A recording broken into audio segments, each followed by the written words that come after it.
Assalamu alaikum. My name is Rashid Ali Malik and I am a government teacher and I am also tutor in Allama Iqbal Open University Islamabad.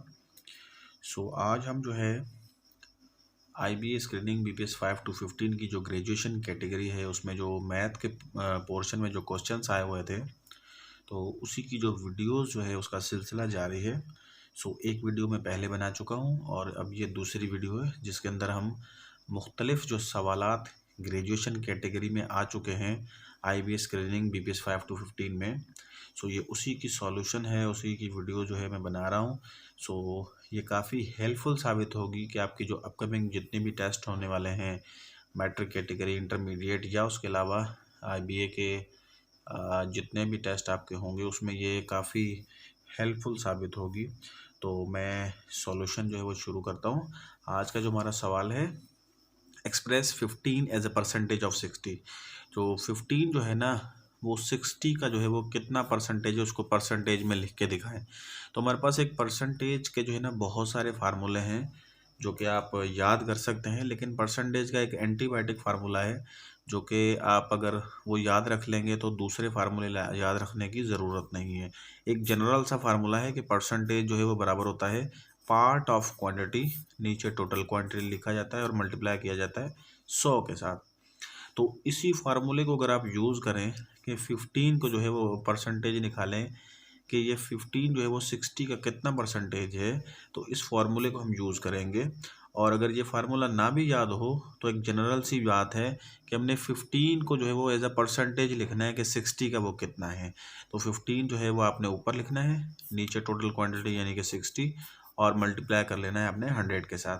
तो यहाँ पे देखिए एक zero जो है इस zero में कट जाएगा, 2 का टेबल जो है वो 6 के ऊपर 3 टाइम एंड 10 के ऊपर जो है वो 5 टाइम, फिर जो है वो 3 का टेबल जो है वो 15 के ऊपर 5 टाइम्स एंड अगेन 5 को 5 से जब आप मल्टीप्लाई करेंगे तो आपके पास परसेंटेज आ जाएगी 25%। तो अच्छा, ये तो जो है वो किताब वाले तरीक़ों से जो बुक में बताए गए मेथड्स हैं तो हमने उसके तहत किया है। ये जो है वो डायरेक्ट भी हो सकता था। तो देखें 60 जो है आ, वो 15 जो है वो 4 दफ़ा आ सकता है ना इसके अंदर।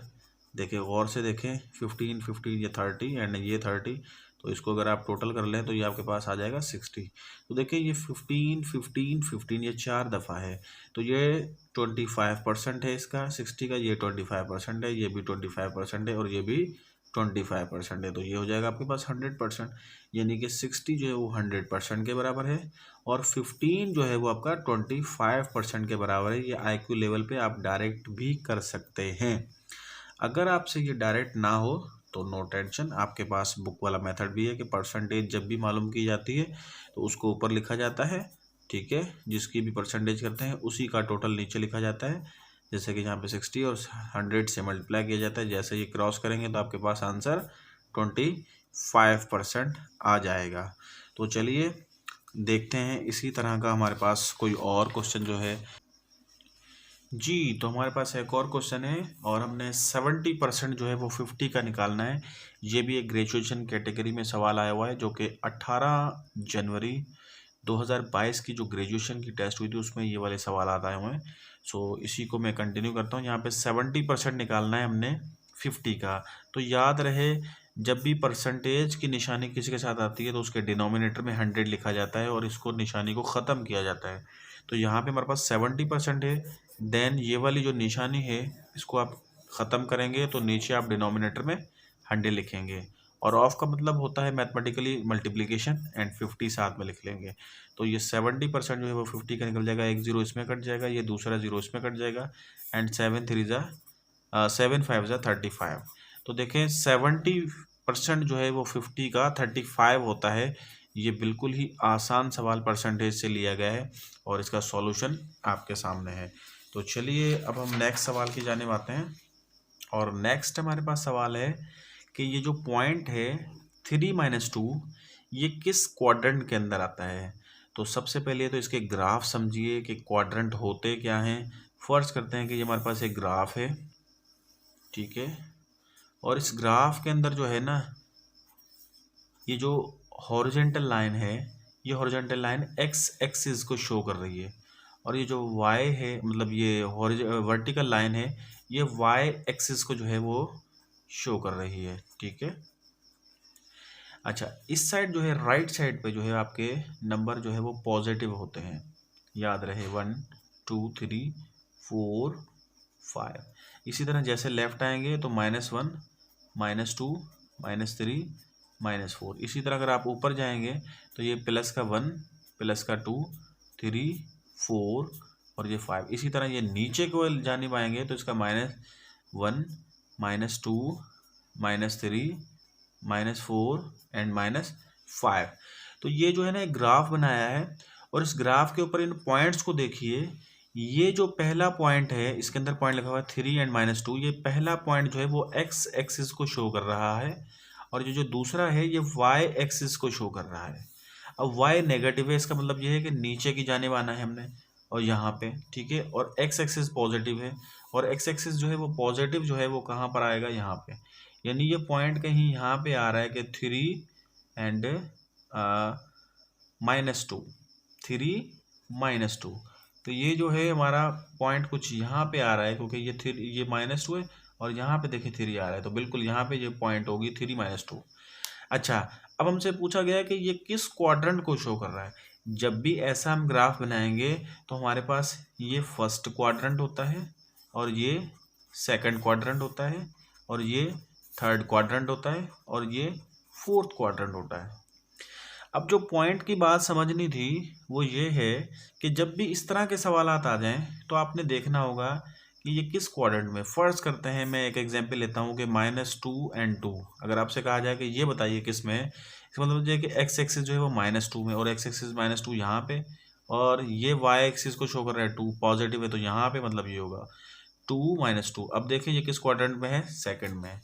तो याद रहे कि शॉर्टकट आप लोगों ने जो जहन में रखना है कि कभी भी इस तरह की आपकी अपकमिंग किसी दूसरी टेस्ट में ऐसा सवाल आ जाता है तो जो फर्स्ट क्वाड्रेंट है इसके अंदर x एक्सिस भी पॉजिटिव होगी, y एक्सिस भी पॉजिटिव होगी।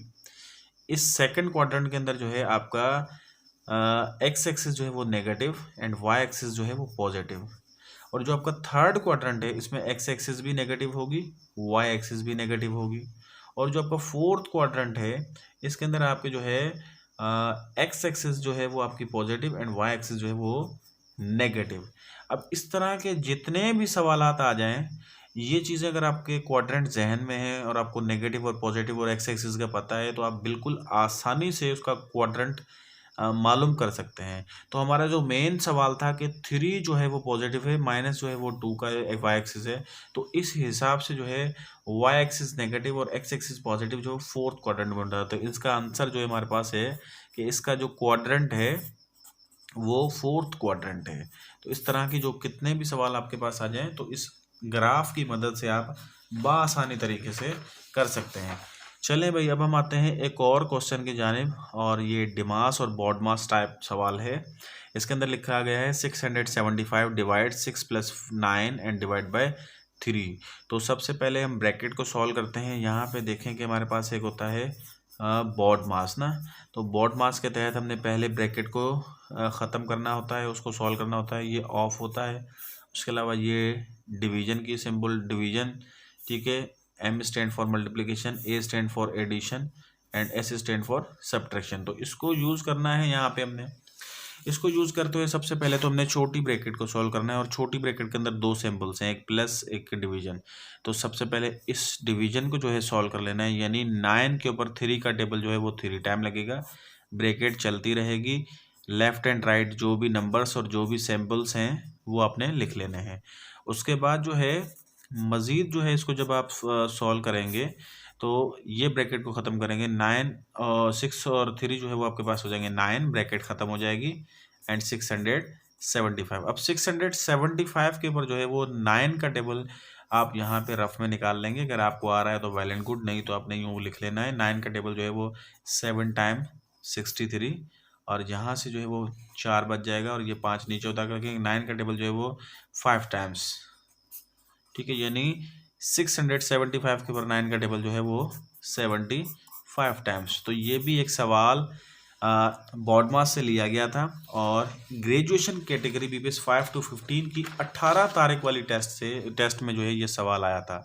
तो चलिए भाई कंटिन्यू करते हैं। एक और हमारे पास अलजेब्रा का सवाल है जिसके अंदर लिखा हुआ है कि इस इक्वेशन में ए की वैल्यू फाइंड करें, और वो इक्वेशन कौन सी है, 3/2a + 1/a = 5/2। तो इसका जो सॉल्यूशन है वो कुछ इस तरह मालूम करेंगे। पहले इक्वेशन पूरी लिख लें, 3/2a + 1/a = 5/2। आपने इसका जो है वो एलसीएम ले लेना है और एलसीएम आपके पास आएगा 2a। ये 2a का टेबल 2a के ऊपर 1 टाइम, और वो 1 जो है ऊपर से मल्टीप्लाई हो जाएगा, 3 1 = 3।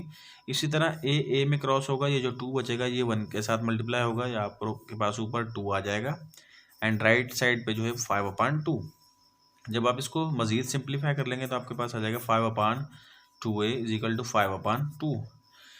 हमने जो है a की वैल्यू फाइंड करनी है। आप बाय क्रॉस मल्टीप्लिकेशन कर लें तो बेहतर रहेगा, उससे आपको समझने में आसानी होगी। ये 2 जो है वो 10 के साथ 5 के साथ मल्टीप्लाई हो जाएगा 10। ये 2a जो है वो इस साइड जाएगा, 5 के साथ मल्टीप्लाई हो गया तो 10a। हमने वैल्यू फाइंड करनी है a की। ये 10 जो है वो लेफ्ट साइड पे आएगा तो आपका डिवाइड में आ जाएगा, देन a की वैल्यू हो जाएगी 10/10। 10 का टेबल 10 के ऊपर 1 टाइम।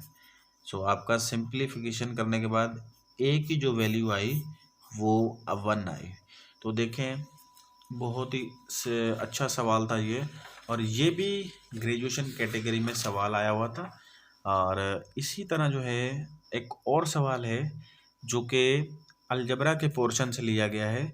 और अब अलजबरा में जो है हमारे पास एक एक्सप्रेशन मिला हुआ है, इसमें 7m + 3m एंड n। यहाँ पे हमारे पास m की वैल्यू पहले से गिवन है 8 और n की वैल्यू है 1। ये जो है पुट करनी है इसमें सिंपल। 7m जहाँ जहाँ पर है वहाँ पे 8 लिखें, और m जो है 8, ठीक है। n की जगह पे आपने 1 लिखना है। मैंने किया क्या है, 7m + 3mn, जहाँ पे m देखा वहाँ पे 8 लिख दिया, जहाँ पे n देखा वहाँ पे 1 लिख दिया। अब आप इसको सिंप्लीफाई ही करेंगे कि 7 और 8 को मल्टीप्लाई करें तो ये हो जाएगा आपके पास 56, एंड उसके अलावा 3 और 8 को मल्टीप्लाई कर लें तो 24 हो जाएगा। 24 को 1 से मल्टीप्लाई कर लें, सिंपल 24 हो जाएगा। अब आप इसको ऐड कर लें, 56 एंड 24 को ऐड कर लेंगे तो ये आपके पास हो जाएगा 80। तो आपके पास जो फाइनल आंसर आया वो 80 आया। तो देखें कितने सिंपल सवाल हैं जो आपकी ग्रेजुएशन कैटेगरी की 18 तारीख वाली में आए हुए हैं। तो अब हमारे पास कुछ वर्ड प्रॉब्लम्स आ गए हैं, और इस वर्ड प्रॉब्लम को जो है सॉल्व करने का पहला जो रूल है हमारे पास वो यही है कि आप जो है इसकी स्टेटमेंट को रीड करें और इसकी माना निकालने की कोशिश करें कि इसकी माना क्या है। तो चलें भाई, मैं जो है इसको रीड करता हूँ, इसको एक्सप्लेन करता हूँ। A bus covers a distance of 60 kilometre in 1 hour. The distance covered by bus in 1 hour and 12 minute in kilometre is what. तो याद रहे कि ये प्रोपोर्शन का सवाल है और वर्ड प्रॉब्लम है। प्रोपोर्शन का सवाल जब भी हमारे पास आता है तो उसको एरो मेथड के ज़रिए जो है मैं तो सॉल्व करता हूँ एरो मेथड से। आप किसी भी मेथड से और से भी कर सकते हैं, लेकिन एरो मेथड सिंपल है। एरो मेथड के ज़रिए इस वर्ड प्रॉब्लम को सॉल्व करने का स्टेप नंबर 1 है कि जिस चीज़ की बात हो वो हेडिंग में लगा लें। एक यहाँ पे बात हो रही है डिस्टेंस की, दूसरा टाइम की, तो यहाँ पे आपने लिख लेना है डिस्टेंस, लेकिन डिस्टेंस जो है वो किलोमीटर में हो रहा है, और उसके अलावा टाइम की बात हो रही है, और टाइम जो है वो ओवर को जो अगर आप मिनट में चेंज कर लें तो बेहतर है। सारे को मिनट में कर लेते हैं। पहली कंडीशन में कह रहा है कि एक बस जो है वो 60 किलोमीटर तय कर रही है, कितने, 1 घंटा माना 60 मिनट में। अब दूसरा हमारे पास सवाल ये है, मतलब दूसरी कंडीशन ये है कि 1 घंटा और 12 मिनट का मतलब होता है कि 84 मिनट। वो कैसे कि 84 नहीं बल्कि 82 मिनट, सॉरी। वो क्यों, क्योंकि 1 घंटे के अंदर वो 60 मिनट होते हैं, और 12 मिनट जो है वो आपके पास पहले से मौजूद हैं। तो ये आपके पास 72 भी नहीं, 82 भी नहीं, सॉरी, ये 72 होंगे, ठीक है। मैं यहाँ पे करेक्शन कर देता हूँ, 72। तो 72 मिनट्स होंगे। तो 72 मिनट्स में जो है वो कितने किलोमीटर तय करेगी गाड़ी। हमारे पास जो अननोन क्वांटिटी होती है उसकी जगह पे आपने कोई सा भी वेरिएबल पुट कर लेना होता है। ये वेरिएबल पुट करने के बाद आपने इसको कंपेयर भी करना है। ये सवाल किताब वाले मेथड के बाद मैं आपको शॉर्टकट डायरेक्ट भी बताता हूँ IQ लेवल पे कि किस तरह इसको सवाल को सॉल्व कर सकते हैं। पहले बुक वाला मेथड सिखा दूँ। देखें, एक गाड़ी जो है वो 60 किलोमीटर तय कर रही है, अगर वो 60 मिनट चले, ज़ाहिर सी बात है वो जब 72 मिनट चलेगी तो वो 60 से ज़्यादा ही तय करेगी। तो ये देखें, ये हमारे पास डायरेक्ट प्रोपोर्शन हो गई। जब भी डायरेक्ट प्रोपोर्शन हो जाती है तो एरो जो है वो सेम डायरेक्शन में लगाए जाते हैं। अगर ये मैं एरो ऊपर लगा रहा हूँ तो ये भी एरो ऊपर लगाना होगा। एरो मेथड के तहत हमने ये डिसाइड करना होता है, ये लिखने के बाद, कि ये इन्वर्स प्रोपोर्शन है या डायरेक्ट प्रोपोर्शन है। अगर तो डायरेक्ट प्रोपोर्शन है तो दोनों एरो सेम डायरेक्शन में लगाए जाते हैं।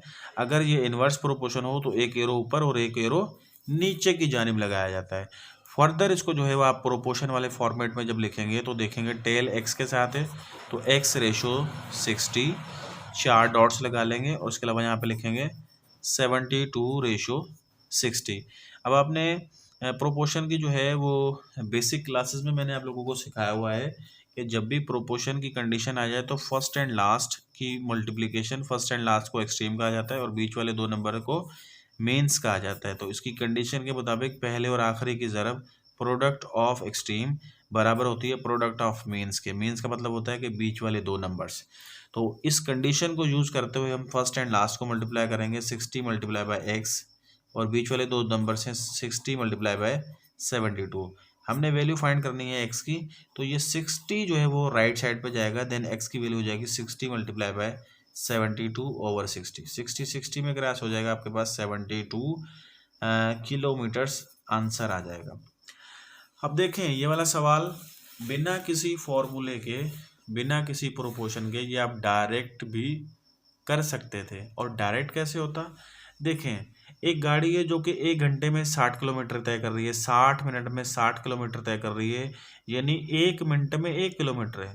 तो 72 मिनटों में अंडरस्टूड है कि वो 72 किलोमीटर ही तय करेगी। तो आपके पास बिना किसी सॉल्यूशन के आप इसको डायरेक्ट भी कर सकते थे। अगर आपको डायरेक्ट समझ में नहीं आ रहा था तो फिर आप इसको बुक वाले मेथड के तहत भी इसको एरो मेथड से कर सकते हैं। और एरो मेथड में का पहला जो है स्टेप ये है कि आपने हेडिंग में जो चीज़ें दी गई हैं वो लगा लेनी है, डेटा लिख लेना है, जो अननोन क्वांटिटी है उसकी जगह पे आपने कोई सा भी वेरिएबल छोटी ए से लेकर छोटी जेड तक पुट करना है। उसके बाद इसको डिसाइड करना है कि ये कौन सी प्रोपोर्शन है। उसके बाद इसको प्रोपोर्शन फॉर्मेट में लिखना है और जैसे मैंने सिंप्लीफाई किया है इससे तरह आप इसको सिंप्लीफाई कर सकते हैं। तो प्रोपोर्शन का एक और बेहतरीन सवाल हमारे पास आया है और ये वाला सवाल भी आप डायरेक्ट भी कर सकते हैं और बुक वाले मेथड से भी कर सकते हैं। तो चलें, सबसे पहले मैं बुक वाला मेथड करूँगा, लेकिन उससे पहले मैं आपको इस स्टेटमेंट की जो है वो समझाता हूँ कि इस स्टेटमेंट में क्या पूछा गया है। 16 मैन डिग अ डिच इन 10 डेज। 16 बंदे जो है एक जो है वो खंदक खोदते हैं 10 दिनों में, या गड्ढा खोदते हैं। दूसरा कह रहा है कि the number of man required to complete the job in half of the time. अगर दिन जो है वो कम लगे, हाफ मतलब ये जो 10 दिन लगे हैं इसकी जगह पे दिन हमारे 5 लगे, तो बताइए लोग कितने होंगे। शॉर्टकट वे भी है हमारे पास और इसके अलावा इसका हमारे पास दूसरा तरीका भी है। और दूसरा तरीका जो हमारे पास प्रोपोर्शन वाला है वो ये है कि यहाँ पे एक बात हुई है मैन की, दूसरा डेज की, तो आपने यहाँ पे लिख लेना है मैन एंड डेज। तो मैन हमारे पास है 16 और डेज पहली कंडीशन में है 10। दूसरी कंडीशन में कह रहा है कि हाफ डेज माना 5 दिन, और बंदे कितने होंगे ये नहीं मालूम, उसकी जगह पे हमने एक्स लिख लिया। अच्छा, अब इसको कंपेयर करना है कि ये कौन सी प्रोपोर्शन है। गौर से सुनिएगा मेरी एक्सप्लेनेशन को। अगर एक घर को जो है वो तामीर करने में हमने 2 मजदूर लगाए तो ये जो है 12 महीनों में, यानी कि 1 साल में हमारा घर तैयार होगा। फॉर एग्जाम्पल मैंने लिया है ये। अच्छा, यही अगर आप मजदूर 4 कर दें तो आपका घर जो 12 महीने में बनने वाला था वो 6 मंथ में तैयार हो जाएगा, क्योंकि मजदूरों की तादाद हमने डबल कर दी और टाइम हमारा हाफ हो गया। तो बिल्कुल हमने इसके ऊपर ये देखा, इसको कैसे कर सकते हैं कि 16 बंदे एक काम जो है वो गड्ढा खोदने वाला वो 10 दिन में कर रहे हैं। अगर वही काम 5 दिन में हो रहा है, यानी इसका मतलब ये है कि शख्स जो हैं वो मर्द जो हैं वो बंदे जो हैं वो ज़्यादा होंगे, तभी जो है वो काम आपका 5 दिन में ख़त्म हो रहा है। दैट्स वाई हमने यहाँ पे सोच लिया कि ये जो है इन्वर्स प्रोपोर्शन है, एक चीज़ बढ़ेगी यानी कि दिन कम हुए यानी यहाँ पे बंदे बढ़ेंगे। तो इसका मतलब ये हुआ कि ये इन्वर्स प्रोपोर्शन है, एक चीज़ बढ़े और दूसरी कम हो तो इसको इन्वर्स प्रोपोर्शन कहते हैं। और इन्वर्स प्रोपोर्शन के केस में एक एरो ऊपर की जानिब लगाया जाता है, दूसरा एरो नीचे की जानिब लगाया जाता है। अच्छा, इस कंडीशन के बाद, इस लगाने के बाद आपने प्रोपोर्शन में लाना होता है, और प्रोपोर्शन में लाने का जो है आसान तरीका ये है कि आप देखें एरो की टेल एक्स के साथ है तो एक्स को आगे लिखना है, 2 डॉट्स लगा लेंगे, 16 बाद में, 4 डॉट्स फिर लगा लिए हमने, ये 10 इसके साथ है तो 10 लगा लिया, और 5 जो है वो हेड के साथ है। अच्छा, फर्स्ट एंड लास्ट नंबर को एक्सट्रीम कहा जाता है और बीच वाले 2 नंबर को मीन्स कहा जाता है। प्रोपोर्शन की कंडीशन है कि पहले और आखिरी की ज़रब प्रोडक्ट ऑफ एक्सट्रीम और प्रोडक्ट ऑफ मीन, यानी बीच वाले 2 नंबर की ज़रब, उसका शॉर्टकट में मैंने कंडीशन लिखी है POE, प्रोडक्ट ऑफ एक्सट्रीम, और राइट साइड पे POM यानी प्रोडक्ट ऑफ मीन्स। तो इसको यूज़ करते हुए हम इसको सिंप्लीफाई कर सकते हैं। 5 मल्टीप्लाई बाय एक्स, बीच वाले 2 नंबर्स हैं 16 मल्टीप्लाई बाय 10। हमने वैल्यू फाइंड करनी है एक्स की। 5 जो है वो राइट साइड पे जाएगा, देन एक्स की वैल्यू हो जाएगी 16 मल्टीप्लाई बाय 10 ओवर 5। 5 का टेबल जो है वो 10 के ऊपर 2 टाइम्स, एंड 16 को 2 से जब मल्टीप्लाई करेंगे तो आपके पास 32 जवाब आ जाएगा। यानी लोग जो होंगे वो 32 मैन होंगे जो कि 5 डेज में काम करेंगे। अब हम आते हैं कि ये शॉर्टकट कैसे हो सकता था। ये मैंने जो एग्जाम्पल आप लोगों को समझाया था, ये एग्जाम्पल इसके ऊपर बिल्कुल फिट हो रहा है कि एक घर को तामीर करने में अगर आप 2 मजदूर लगा रहे हैं तो आपका घर 1 साल में तैयार होगा।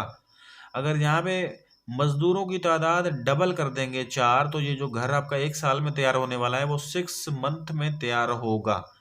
इसी तरह अगर 16 बंदे हैं तो वो 10 दिन में काम कर रहे हैं। अगर यही 5 दिन में काम खत्म हो रहा है, इसका मतलब ये है कि जो बंदे हैं वो डबल कर दिए गए हैं। यानी यहाँ पे आप 32 राइट आंसर जो है वो टिक कर सकते थे डायरेक्ट, बिना किसी सॉल्यूशन के। अगर आपको ये वाली बात समझ में ना आए तो आपके पास मेथड के ज़रिए, जो मैंने आपको प्रोपोर्शन का मेथड सिखाया है, तो आप इसके ज़रिए भी इसको जो है वो सॉल्व कर सकते हैं। तो चलें भाई, हमारे पास एक और जो है वो सवाल है, और बहुत ही ज़बरदस्त सवाल आया है। ये भी 18 जनवरी 2022 की जो है ग्रेजुएशन कैटेगरी में ये क्वेश्चन आ चुका है। At Sukkur ice cream parlour ice cream was sold out in 3 flavours, mango, banana and vanilla. Sukkur ice cream parlour एक जो है आइसक्रीम बेचने वाली शॉप की दुकान का नाम है, जिसके अंदर जो है वो 3 किस्म के फ्लेवर जो है वो बेचे गए हैं, मैंगो, बनाना और वनीला फ्लेवर में। 1 day total 900 cups were sold, एक दिन जो है वो 900 जो कप वो बेचे गए। The ratio of mango to banana to vanilla आज 5:12:3। अच्छा, बनाना, मैंगो और वनीला का जो रेशो है वो हमें गिवन है। तो बताइए the cup sold of vanilla are. तो वनीला के जो कप्स हैं वो 900 के अंदर वनीला के कप्स कितने बिके। ये जो एक दिन है उसमें 900 कप बिके, ये 900 कप है टोटल, इनमें से वनीला कितने बिके। तो याद रहे कि ये रेशो के टॉपिक से सवाल लिया गया, और रेशो के टॉपिक में अगर हमने इन 900 कपों में से वनीला, बनाना और उसके अलावा मैंगो के अगर तीनों के अगर हम सेपरेट सेपरेट कप्स निकालें 900 में से, तो वो किस तरह निकाल सकते हैं। तो स्टेप नंबर 1 आपके पास है कि आप यहाँ पे हेडिंग में जो चीज़ मिली गई है वो कौन सी है, मैंगो, बनाना और वनीला ना। तो यहाँ पे मैं M stand for mango, banana stand for B banana, और वनीला वी लिख रहा हूँ मैं, मैंगो, बनाना, वनीला। यहाँ पे रेशो जो है मैं गिवन है कि मैंगो का जो रेशो है वो 5 है, ठीक है, और बनाना का जो रेशो है वो 12 है, और वनीला का रेशो जो है वो 3 है। अच्छा, जब भी हम इस तरह का जब भी कभी प्रॉब्लम करते हैं, शेयर वाला प्रॉब्लम, यानी 900 कप्स में से वनीला का कपों का शेयर, बनाना का और मैंगो का निकालना हो, तो हमारे पास एक ज़बरदस्त मेथड है कि अगर हम मैंगो का निकालना चाहते हैं, हमसे पूछा वनीला गया है लेकिन मैं तीनों के निकाल लेता हूँ। मैंगो का करना चाहते हैं तो मैंगो वाला रेशो ऊपर यानी 5 ऊपर। अच्छा, नीचे सम ऑफ रेशो, और सम ऑफ रेशो क्या होगा, 5 + 12 + 3। तो यहाँ पे 5 और 12 हो जाएगा 17, 17 और 3 हो जाएगा आपके पास 20। तो हमने मैंगो के कप की तादाद मालूम करनी है, तो 5/20 मल्टीप्लाई बाय टोटल 900 कप है, तो 900 से ज़रा वो करेंगे। अच्छा, इसी तरह बनाना के कप की जो है वो हमने मालूम करनी है तादाद, तो बनाना वाला जो है रेशो ऊपर लिखेंगे 12, नीचे जो है सम ऑफ रेशो 20 है, और मल्टीप्लाई कर लेंगे कप कितने हैं 900। इसी तरह जो रिक्वायर्ड है वो हमारे पास था वनीला, तो वनीला का जो रेशो है वो है 3, वो ऊपर लिखा, और नीचे जो है सम ऑफ रेशो 20, और मल्टीप्लाई कर लेंगे आप टोटल कप से। अब आप इसको सिंप्लीफाई करते जाएं और इसका जो है जवाब निकालते जाएं। ये जो है 20 का टेबल जो है वो 900 के ऊपर जो है 45 टाइम्स 45 को जो है वो 5 से अगर आप मल्टीप्लाई कर लें तो यहाँ पे मैं कर लेता हूँ 5 5 जा 25, तो ऊपर गया 5 और 4 को 20, 20 और 2 22, यानी 225 कप जो है वो बिके मैंगो के। और इसी तरह बनाना के करना चाहते हैं तो ये जो है इसके साथ मल्टीप्लाई कर लें तो 45 आ जाएगा, और 45 को जो है वो 12 से मल्टीप्लाई कर लें तो 12 5 जो होता है 60, 6 ऊपर 12 4 जो है ये आपके पास हो गया 48, 48 और 6 जो है 54, यानी 540 कप जो है वो बनाना के बिके। और उसके अलावा अगर आप इसका निकालना चाहते हैं तो ये 45 और 45 को 3 से करें तो 135। तो 900 कप्स को जो है अगर हमने रेशो में तीनों में तकसीम किया तो मैंगो के कप जो है वो 225 बिके उस दिन, बनाना के कप जो है वो 540 बिके, और वनीला के कप जो है वो 135 बिके। अच्छा, हमसे सिर्फ वनीला पूछा गया था तो आपने ये करना था, मैंने तीनों निकाल के दिखा दिया कि आप तीनों के जो है वो कप्स कैसे निकाल सकते हैं।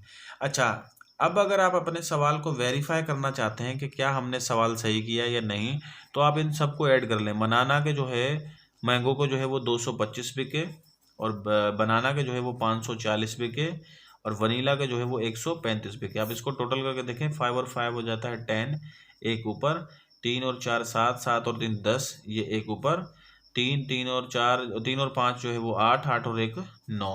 तो देखें टोटल जो कप थे हमारा टोटल बिल्कुल एग्जैक्टली खड़ा हुआ है 900, क्योंकि और कप भी जो है वो 900 ही थे। ये जो हमने मैंगो बनाना और वनीला के जो कप्स 900 में से निकाल के लिखे हैं, इनको अगर हम टोटल कर रहे हैं तो एग्जैक्टली हमारे पास टोटल कप्स जो 900 क्वेश्चन में गिवन थे उसी का सम आ रहा है। इसका मतलब ये है कि हमने जो सवाल किया है और जो कप्स जो है वो डिवाइड किए हैं वो एग्जैक्टली सही निकाले हैं। तो चलें भाई, इसके बाद हमारे पास अलजबरा से एक और सवाल लिया गया है। याद रहे कि अलजबरा के सेक्शन को जो है बहुत ज़्यादा फोकस किया गया है। आप भी आपकी अपकमिंग जो टेस्ट हैं ना इसमें अलजबरा को ज़्यादा फोकस कीजिएगा। तो चलें भाई, इसमें हमने x की वैल्यू फाइंड करनी है, और यहाँ पे हमारे पास जो मिला हुआ है एक्सप्रेशन वो कुछ यूँ मिला हुआ है, 3 पावर 2x + 4 = 81। अच्छा, याद रहे इस सवाल को समझने से पहले कुछ जनरल चीज़ें समझ लें। फ़र्ज़ करते हैं हमारे पास 2 पावर x है और उसे 2 पावर जो है हमारे पास 10 है। आपसे कहा जाए कि x की वैल्यू क्या है, तो आपने ये देखना होता है कि बेस सेम है। देखें 2 इधर है, इधर भी 2 है, तो आप सिंपल कहेंगे कि x जो है वो 10 के बराबर है।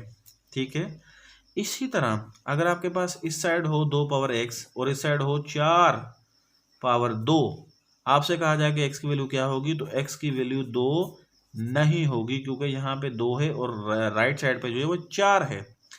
हमने x की वैल्यू जब इसके बराबर रखनी है जब दोनों बेस यानी कि 4 इधर 2 है तो इधर भी 2 होना चाहिए, या इधर 4 है तो इधर भी 4 होना चाहिए।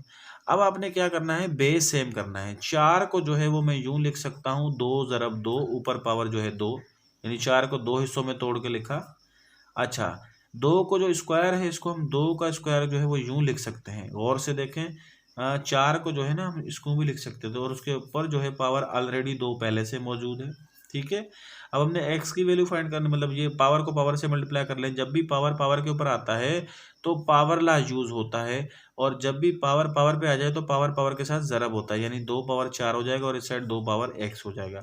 तो अब आप गौर से देखें, दोनों साइड में बेस सेम हो गया, तो आप कहेंगे कि x की वैल्यू जो है वो 4 के बराबर है। आई होप सो कि ये एग्जाम्पल्स आपके जहन में बैठ गए होंगे। इसी को इस तरह जो है सिंप्लीफाई करेंगे। देखिए यहाँ पे x की वैल्यू फाइंड करनी है, और x के जो है ना 3 है इस साइड बेस और इस साइड 81।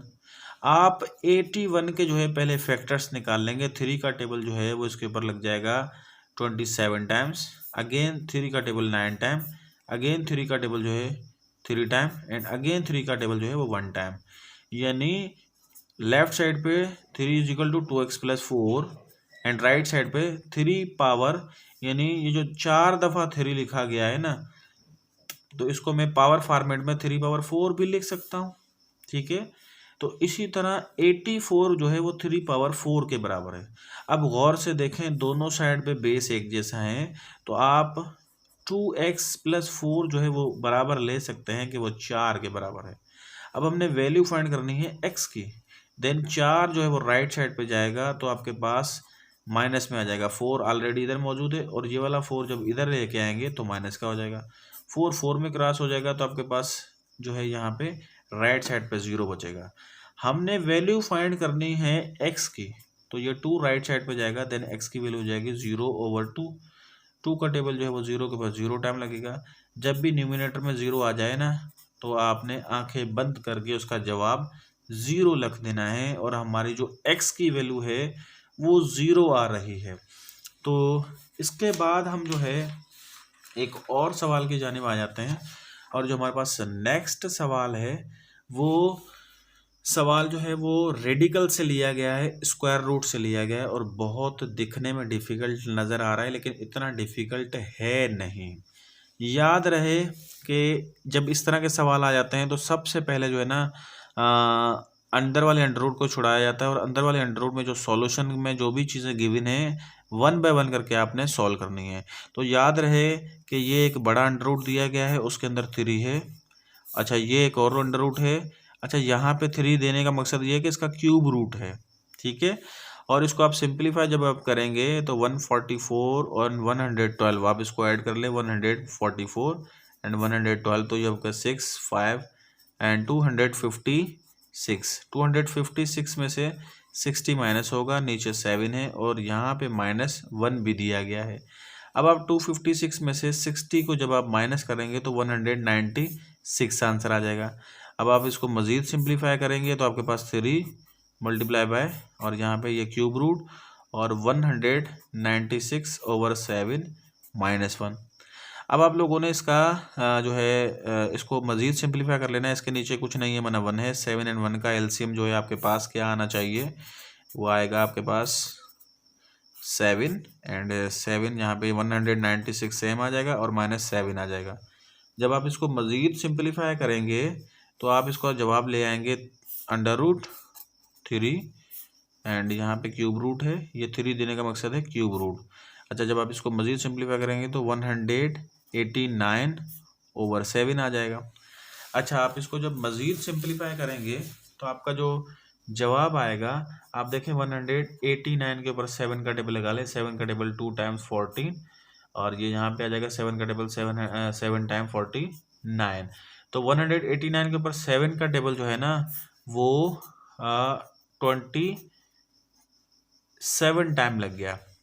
अच्छा, कभी भी जो है इस तरह रेडिकल की निशानी आ जाए और कुछ ना हो, इसका मतलब ये होता है कि स्क्वायर रूट निकालना है, यानी उसके ऊपर पावर 1/2 देना है या उसका स्क्वायर रूट होता है।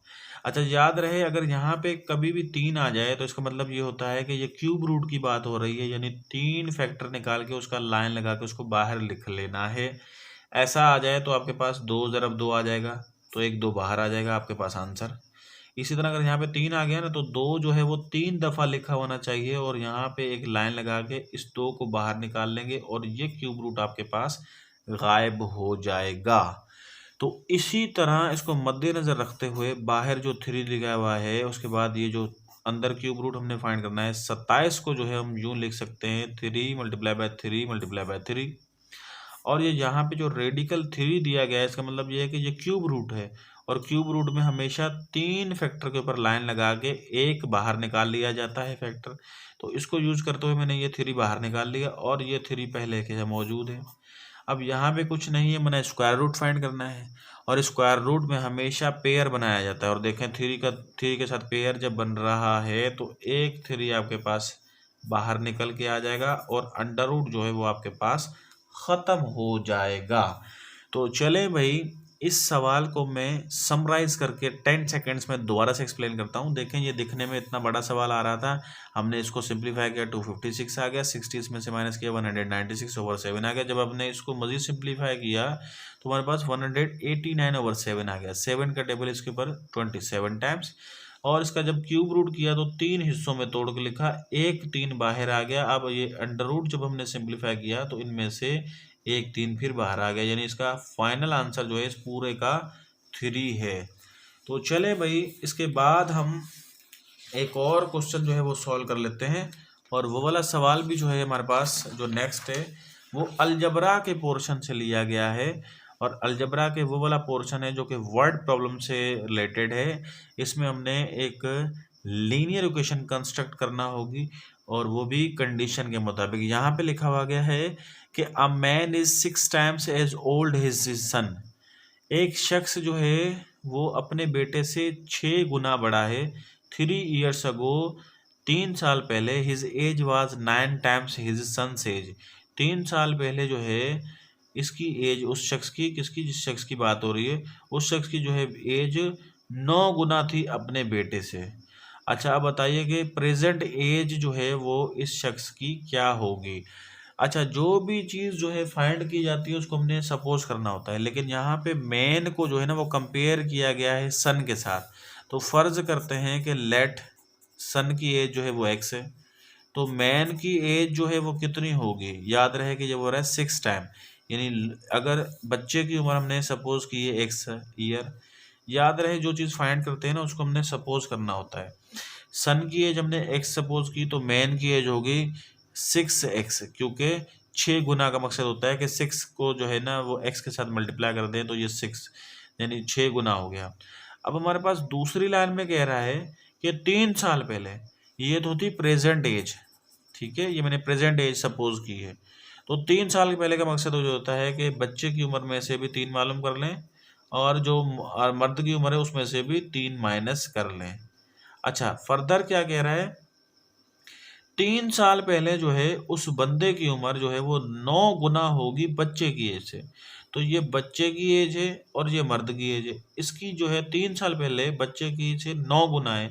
इसका मतलब ये है कि हम जब इक्वेशन बनाएंगे तो उसको 9 से मल्टीप्लाई कर लेंगे बच्चे की उम्र को, ताकि बड़े की उम्र के साथ ये बराबर रहे।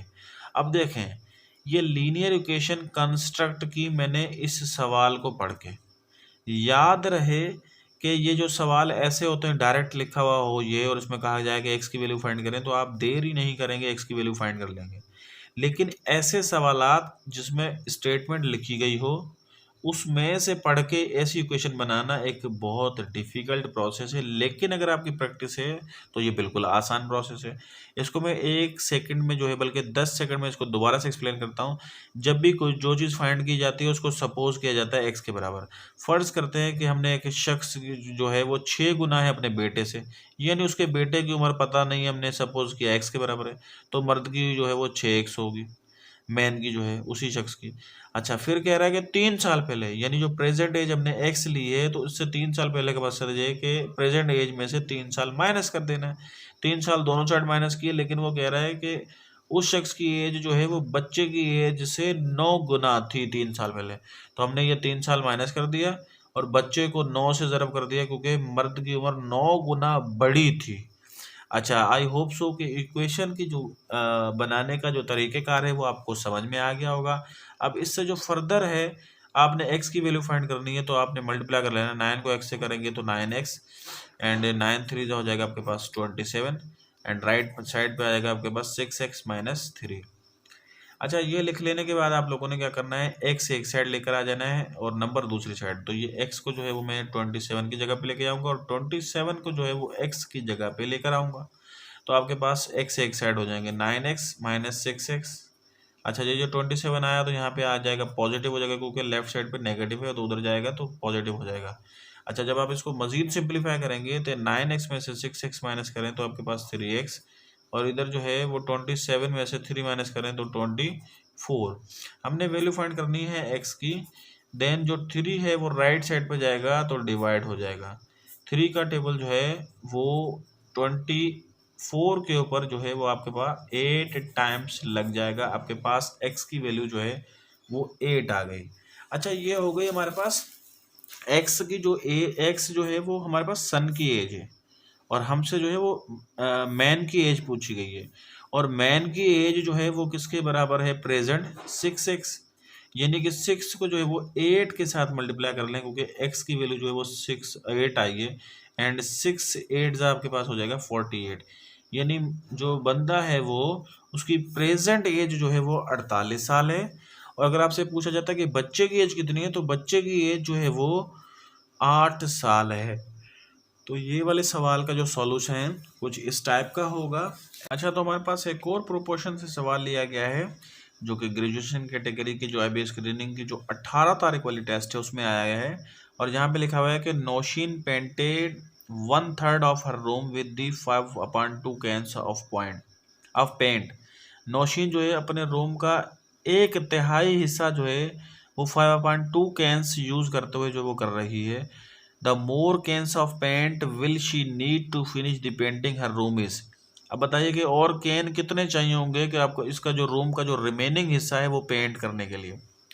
तो याद रहे, जब भी इस तरह के सवाल आते हैं, मैं आपको बता रहा हूँ कि इस तरह के सवाल जो है वो बहुत ज़्यादा आ रहे हैं प्रोपोर्शन के, तो उसमें जो है आपने पहले स्टेप में जो है वो चीज़ लिखनी है कि यहाँ पे जिस चीज़ की बात हो रही है, यानी यहाँ पे रूम के हिस्से की बात हो रही है और दूसरा कैन की बात हो रही है। तो यहाँ पे हम यूँ लिखेंगे कि रूम पार्ट यानी रूम का हिस्सा, और दूसरा हमारे पास हो रही है बात कैन की। पहली कंडीशन में कह रहा है कि 1/3 1/3 रूम जो है वो कितने कैन के साथ हो रहा है, 5/2 के साथ। अच्छा, उसके बाद जो है कह रहा है कि कैन कितने चाहिए होंगे, उसकी जगह पे एक्स लिखना है, और पार्ट जो है रिमेनिंग यानी कि एक कमरा है उसका एक में से 1/3 जो है वो माइनस कर दे, क्योंकि एक कमरा उसका पूरा जो है 1 लिखा मैंने, उसमें से 1/3 माइनस कर दें तो रिमेनिंग हिस्सा कितना होगा आपके पास, 2/3 हो जाएगा। 1/3 हो गया तो रिमेनिंग हिस्सा हमारे पास 2/3 आएगा। अगर आप उसको माइनस करके देख लें 1 में से, तब भी आपके पास 2/3 आ जाएगा। यानी कमरे का जो रिमेनिंग हिस्सा है वो 2/3 है और 1/3 हो चुका है, उसमें ये कैन लगे हैं। 2/3 जो रिमेनिंग है उसमें कितने कैन लगेंगे। अब ये लिख लेने के बाद आपके पास नेक्स्ट प्रोसेस जो है वो ये है कि इसको कंपेयर करना है कि ये डायरेक्ट है या इनवर्स है। गौर से सुनिएगा, मैं एक पेज का इतना हिस्सा जो है इसको कलर करता हूँ पेन के साथ तो ये इतना लगता है, अगर मैं इस पेज के इतना लिखता हूँ तो इसे इतना लग जाता है। यानी पेज का जितना टुकड़ा लूंगा उतना उसमें रंग ज़्यादा फिल होगा। इसका मतलब ये है कि रूम का जो 1/3 पार्ट है उसमें इतने कैन लगेंगे तो 2/3 पार्ट में ज़्यादा कैन लगेंगे। तो ये जो है हमारे पास क्या हुआ, ये हमारे पास रूम का पार्ट भी बढ़ रहा है और रूम में कैन भी जो है वो यूज़ हो रहे हैं, वो बढ़ रहे हैं। इसका मतलब हुआ कि एक चीज़ बढ़े दूसरी भी बढ़े, तो इसको हम डायरेक्ट प्रोपोर्शन कहते हैं। और डायरेक्ट प्रोपोर्शन के अंदर दोनों क्वांटिटीज़ के एरो जो है वो ऊपर की जानिब लगते हैं। फर्दर जब आप इसको प्रोपोर्शन वाले फॉर्मेट में लाएंगे तो ये 2/3 जो है आगे आएगा, अगली साइड पे आएगा क्योंकि टेल इसके साथ है, एंड 1/3 जो है वो बाद में लिखेंगे। 4 डॉट्स आपने प्रोपोर्शन के लगा लेने हैं। उसके बाद x जो है वो इसके साथ टेल के साथ आ रहा है और 5/2 यहाँ पे। अच्छा, फर्स्ट एंड लास्ट को जो है वो मल्टीप्लाई कर लेंगे, इसको एक्सट्रीम कहते हैं, और बीच वाले 2 नंबर्स इसको हम कहते हैं मीन्स। इसको यूज करते हुए आप इसको जब करेंगे तो 2/3 multiply by 5/2 is equal to 1/3 multiply by x। हमने वैल्यू जो है वो x की फाइंड करनी है। देन ये 1/3 जो है वो लेफ्ट साइड पर जाएगा तो आपके पास कुछ यूं हो जाएगी equation, x is equal to 2/3 multiply by 5/2 multiply by ये जो 1/3 है, जब जैसे ही इस साइड आएगा तो ये उलट हो जाएगा। 3 जो है वो न्यूमिनेटर में हो जाएगा, 1 जो है वो डिनोमिनेटर में चला जाएगा। अब आप इसको सिंप्लीफाई करेंगे, 3 में कट जाएगा, 2 में कट जाएगा, तो आपके पास आंसर आएगा 5 कैंस। तो आपने जो है राइट ऑप्शन 5 कैंस के ऊपर टिक करना है। अच्छा, याद रहे कि ये सवाल आप शॉर्टकट में डायरेक्ट भी कर सकते थे, इसके अंदर किसी भी सॉल्यूशन की ज़रूरत नहीं थी। वो कैसे, देखें, एक कमरा है जिसका 1/3 वो 5/2 कैन में हो रहा है, तो इसका 2/3 जो है वो हिस्सा रहता है। इसका मतलब ये है कि एक हिस्से में 5/2 लग रहा है तो दूसरे हिस्से में 5/2 लगेगा, तीसरे हिस्से में भी 5/2 लगेगा। तो आपके पास 5/2 जब आप इसको ऐड कर लेंगे तो ये आपके पास आ जाएगा 10/2 और ये आपके पास आ जाएंगे 5 कैंस। यानी 2 हिस्सों में 5 कैन और एक हिस्से में जो है वो 2.5 कैन लग रहे हैं। यानी इस तरह के जब 2 हिस्से होंगे तो उसमें 5 कैन लगेंगे। तो ये IQ लेवल पे भी सवालात हो सकते हैं। अगर ना समझ में आए तो आपको बुक वाले मेथड यानी कि जो थ्रू प्रॉपर चैनल है, जो रास्ता बताया गया, आप उससे भी इसको सॉल्व कर सकते हैं। तो चलें भाई, उसके बाद हमारे पास एक और सवाल है जो कि मैट्रिसेस में से लिया गया है, और मैट्रिसेस में जो है स्पेशली ये डिटर्मिनेंट से लिया गया है।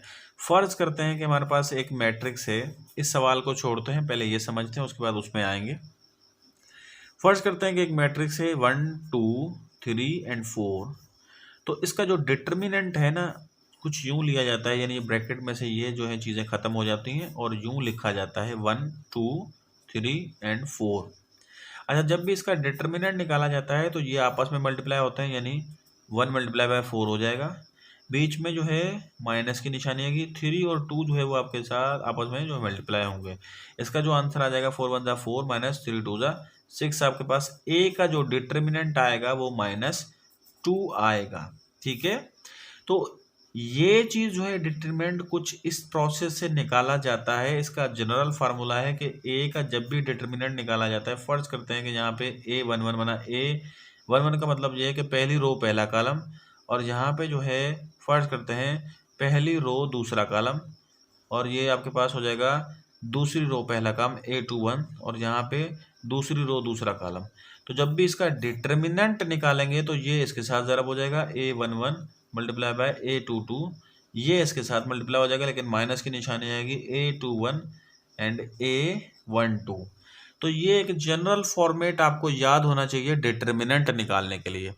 अब इसका जो है डिटरमिनेंट कैसे निकालेंगे, इसी चीज़ को यूज करते हुए गौर से देखिएगा कि हम जब डिटरमिनेंट इसका निकालेंगे 7 और ये 9 है, -2 -5, तो ये इसके साथ मल्टीप्लाई हो जाएगा 7 मल्टीप्लाई बाय -5। अच्छा, माइनस पहले से ही फॉर्मूले वाला दिया जाता है, तो बस ये जो है इसमें माइनस ऑलरेडी मौजूद है और 9 भी मौजूद है।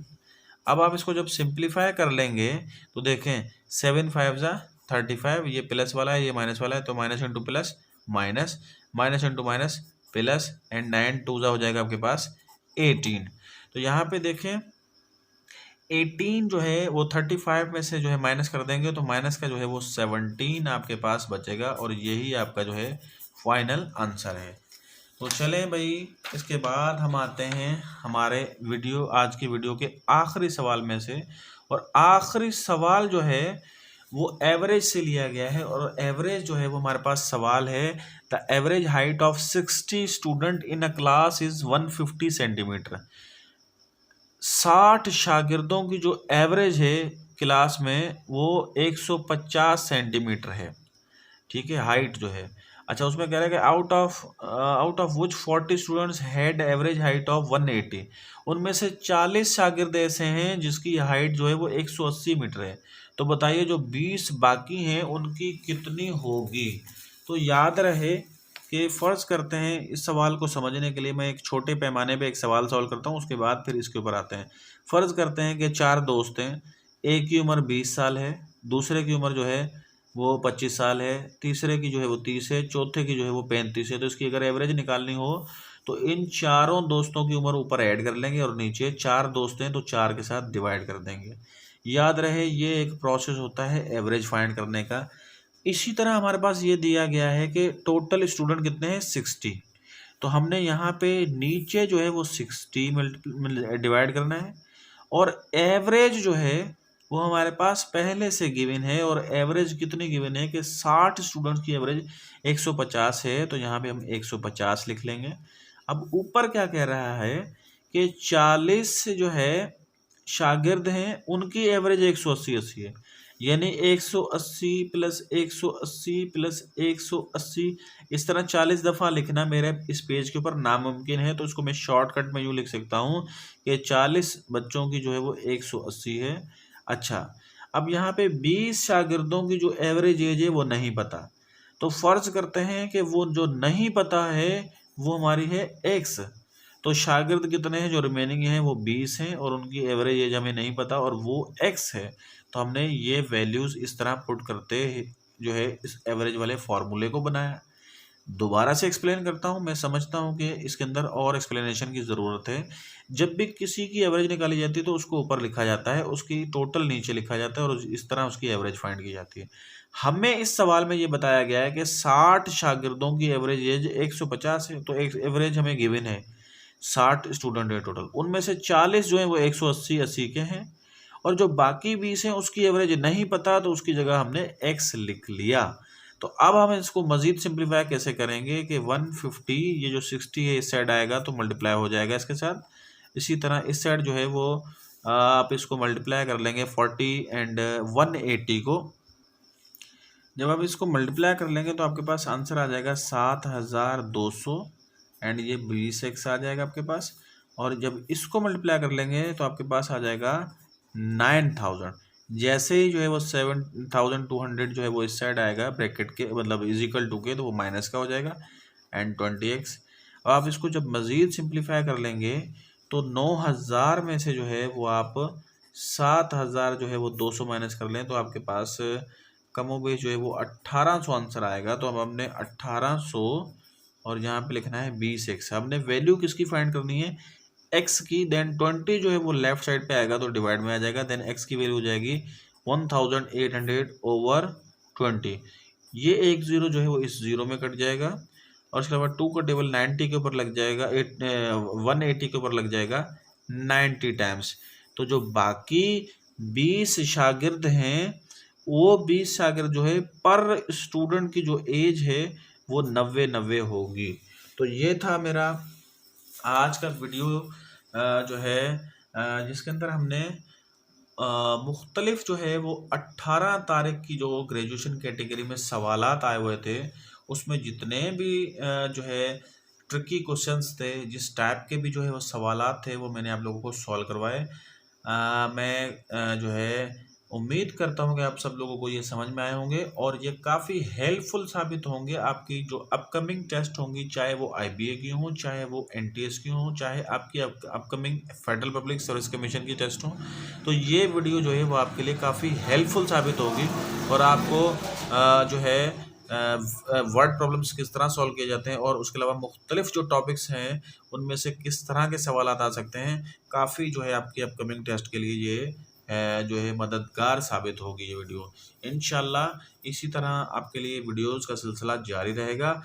मेरी इस तरह की वीडियोस देखने के लिए आप मुझे व्हाट्सअप भी कर सकते हैं और अगर आपको कोई चीज़ समझ में ना आए तो वो पूछने के लिए भी आप मेरे इस नंबर के ऊपर जो है व्हाट्सअप करके आप सवालात पूछ सकते हैं। और इसके अलावा हम इस तरह के जो गवर्नमेंट जॉब्स आती हैं कोई भी, उसकी प्रिपरेशन भी करवाते हैं और जूम पर भी इस तरह की हमारी क्लासेस होती हैं और व्हाट्सअप रिकॉर्डेड वीडियोस भी जो है वो हम फराहम करते हैं। आप इस तरह के किसी भी जो है कोर्स में इनरोल होना चाहते हैं तो आप इस नंबर के ऊपर व्हाट्सअप करके मुझसे जो है वो रब्ता कर सकते हैं। आज के लिए इतना ही काफ़ी है। इंशाल्लाह नेक्स्ट वीडियो में एक नए सवालों के साथ फिर आपके सामने हाजिर होंगे। तब तक के लिए इजाज़त दीजिए। अल्लाह हाफिज़।